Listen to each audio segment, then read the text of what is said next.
আসসালামাইকুম, আশা করি তোমরা সবাই ভালো আছো। আমি অনেক ভালো আছি।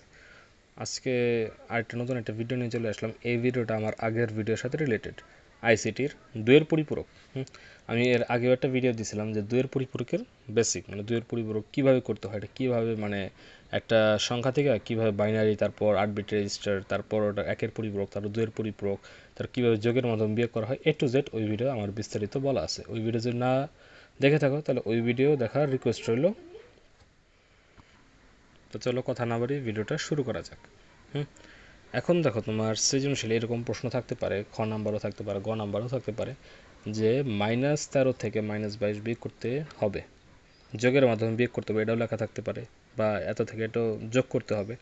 যোগ বলতে কিন্তু সাধারণ যোগ না, এটা দুইয়ের পরিপূরকের যোগ, এটা তোমার বুঝে নিতে হবে। যোগের মাধ্যমে বিয়োগ বা বিয়োগ করতে হবে, এটা তোমার এই যে দুইয়ের পরিপূরকের মধ্যেই পড়ে। এখন আমার প্রশ্ন যে আমি কিভাবে দুইয়ের পরিপূরকটা বের করব। এটা তো আগের একটা ভিডিও দিছি, ওটা যদি না দেখো এটা দেখো, তোমার আশা করি তোমার ধারণাটা ক্লিয়ার হয়ে যাবে ইনশাল্লাহ। দেখতে থাকো। আমার এখানে শর্তে কি বলা আছে, -13 থেকে -22 বিয়োগ করতে হবে। এই যে -13 থেকে এই যে -22 কী করতে হবে, বিয়োগ করতে হবে।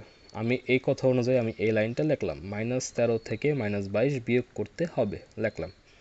এখন দেখো তো, এটা তো দুইটা চিহ্ন, এখানে একটা চিহ্ন, এখানে দুইটা চিহ্ন তো রাখা যায় না, একটা চিহ্ন বানাতে হয়। তো -13 যা আছে তাই রেখে দিলাম, মাইনাসে মাইনাসে +22। এখন আমি একটা দুইটা শর্ত দিয়েছিলাম, ঋণাত্মক আর ছোট সংখ্যার দুইয়ের পরিপূরক করতে হয়। ঋণাত্মক আর ছোট সংখ্যার দুইয়ের পরিপূরক করতে হয়। তা দেখো এখানে ছোট সংখ্যা কোনটা, অবশ্যই 13। আর ঋণাত্মক কিন্তু এটা +22, এটা তো ধনাত্মক, এটা কিন্তু ঋণাত্মক। এটা কিন্তু আগে ঋণাত্মক ছিল, মাইনাসে মাইনাসে প্লাস ধনাত্মক বানাইছে, এখন কিন্তু আর এটা ধরা যাবে না, এখন ধরতে হবে এইটা। এখন আমার বর্তমানে আমার কাছে কি আছে, আমার এটাই ধরতে হবে, আমার কিন্তু এটা ধরলে চলবে না। আমি এটা থেকেই তো এটা বানাইছি, আমি এখন এটা নিয়ে কাজ করবো, এটা আমার কোনো দরকার নাই। তো এটা প্লাস আছে, এটা নিয়ে আমার তেমন তো নাই, কিন্তু এই যে এটা মাইনাস, মানে এটার তুলনায় ছোট, তাহলে দুইয়ের পরিপূরক আমার এটারই বের করতে হবে। তার আগে আমার বের করতে হবে যে এই দুইটা সংখ্যার বাইনারি কোড। আমি এই যে এটার বাইনারি কোডটা নিচে করছি, এটা হয়তো সম্ভবত আমার ভুলে গেছিলাম, এই জন্য এখানে করেছি। সমস্যা নেই, তোমরা এটার পাশাপাশি করে নিতে পারো। তা প্রথমে আমাদের কি করতে হবে, 22-এর বাইনারি সংখ্যা, এটা একটু আগে করে নিবা তোমাদের সুবিধার জন্য, কিভাবে বলতেছি দেখো। 22-এর বাইনারি, আমি তো দুইয়ের পরিপূরক এটাই করব, তাই এটার ঝামেলাটাকে মিটাই দিতে, পরে এটা একবারে বিস্তারিত করব, তাই এটার ঝামেলাটা মিটাই দিই। দেখো এটা আমি নিচে করছি, তোমরা উপরে করবা। 22-এর বাইনারি ক্যালকুলেটরে বের করবো, তোমার ম্যানুয়ালি করার কোনো দরকার নেই, তোমার হাতে ক্যালকুলেটর আছে, অবশ্যই তুমি সেটা বের করতে পারো। 22-এর বাইনারি এত। এখন দেখো তো কয়টা বেড়েছে, একটা, দুইটা, তিনটা, চারটা, পাঁচটা। আমার বিট কত কত, 1 2 4 8 16, আরও যত দূর যেতে পারে, কিন্তু সংখ্যা কয়টা, পাঁচটা। আমরা 4 বিট নিতে পারবো না, চাইলে তুমি নিতে পারবো না 4 বিট, কীভাবে নিব, কারণ 4 বিটের অতিক্রম করে গেছে, মানে পাঁচটা হয়েছে। 5 নামে তো কোনো বিট নাই, আমার কয়টা নিতে হবে, 8টা। 8-এর থেকে যদি একটু বড় হইতো, 9 হইতো, আমার কত বিট নিতে হইতো, 16 বিট। কত বিট নিতে হইতো, 16 বিট। যেহেতু এটা 5 বিট, 4 বিটের একটু বেশি আছে, তাই আমার 8 বিট নিতে হবে। 8 বিটের থেকে বেশি যেত 16 বিট, 16 বিট থেকে বেশি গেলে 32 বিট। ঠিক আছে, এভাবে বিটটা ধরতে হয়। তো পাঁচটা আছে, তো আমার 8 বিট ধরতে হবে। তাহলে 22-এর 8 বিট বাইনারি অথবা 8 বিট রেজিস্টার, আমি সংক্ষেপে লিখছি, তোমরা ডাইরেক্ট এভাবে লাগবে, বিস্তারিত লাগবে। তো 22-এর 8 বিট রেজিস্টার অথবা বাইনারি, এখানে কয়টা সংখ্যা লিখছিলাম প্রথমে, এই কয়টা এখানে লিখবা।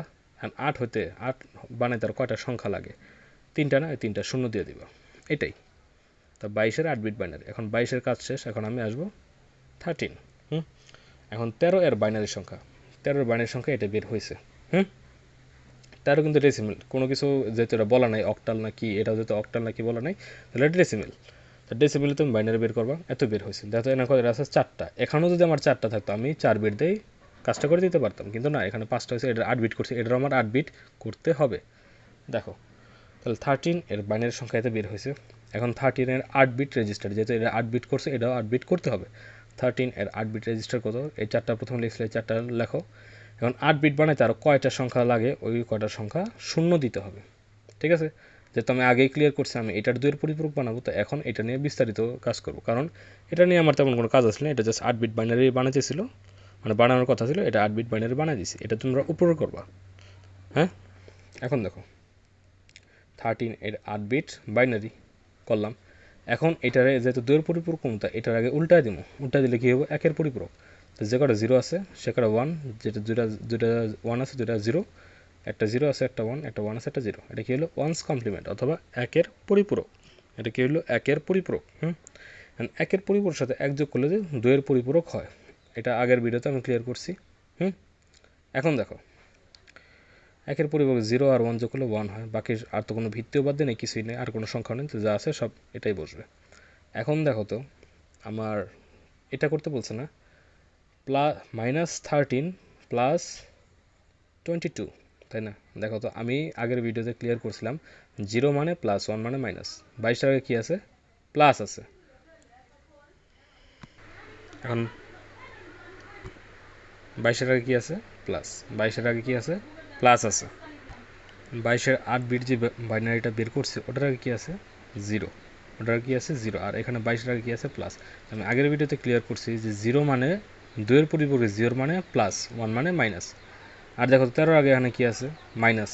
13 2 এর পরিপূরক বের করার পর এখানে দেখো তো কত আছে? 1। আর 1 মানে কি? মাইনাস। তাহলে -13 আর এখানে কী আছে? +22। এখন আমার কি করতে কইছে? মাইনাস, এই যে এটা থেকে তো এটা বের করছে, তার প্রথমে -13 তার কি আছে? +22 তা -13 এর মানগুলো লিখলাম, +22 এর মানগুলো এখানে লিখলাম। এখন এটা কি করতে হবে?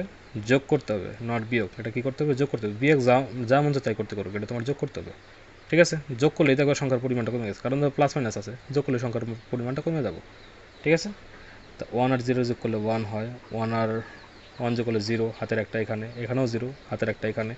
আবার 1 আর 1 যোগ করলে 0 হয়, হাতের একটা এখানে, আবার এখানে 0, আবার এখানেও 0, এখানে 0, আর এখানে হাতের একটা, এখানে 1।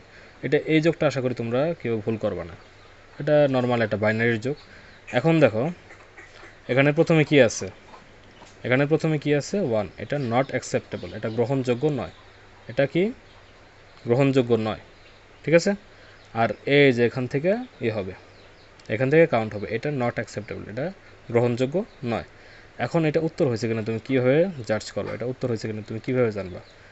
এটা থেকে এটা মানে যোগ করলে কত হয়? 9 হয়।